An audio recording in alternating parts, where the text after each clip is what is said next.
தமிழ் இலக்கியங்களை படிங்க, தமிழ் சொற்களை படிங்க.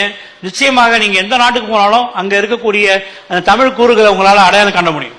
அடுத்து இன்னைக்கு கூட பர்மால இருந்து போட்டு அடிச்சுக்கிட்டு இங்க வந்துருது, தாய்லாந்துல இருந்து போட்டு இங்க அடிச்சுட்டு இங்க வந்துருது, நீரோட்டில் வருது. இதுக்கு பெருங்கதையில ரொம்ப அழகா இருக்கும்.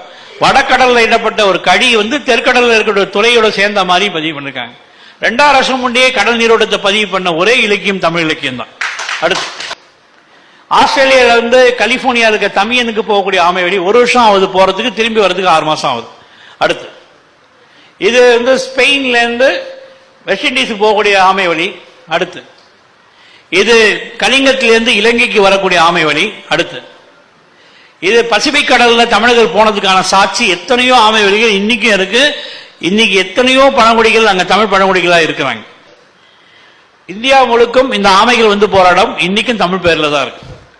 குஜராத்ல ஓடத்தார், கர்நாடகால பனம்பூர், ஒரிசால கலிங்கப்பட்டினம், இங்க நெல்லூர், மசிலிப்பட்டினம், இந்த பகுதி எல்லாமே நெல்லூர் போற அந்த ஆறு போய் வடபெண்ணை ஆறு போய் சேர இடம் பாக்குறப்ப முழுக்க முழுக்க பட்டினம்ன்ற பேர்லயே தான் வருது.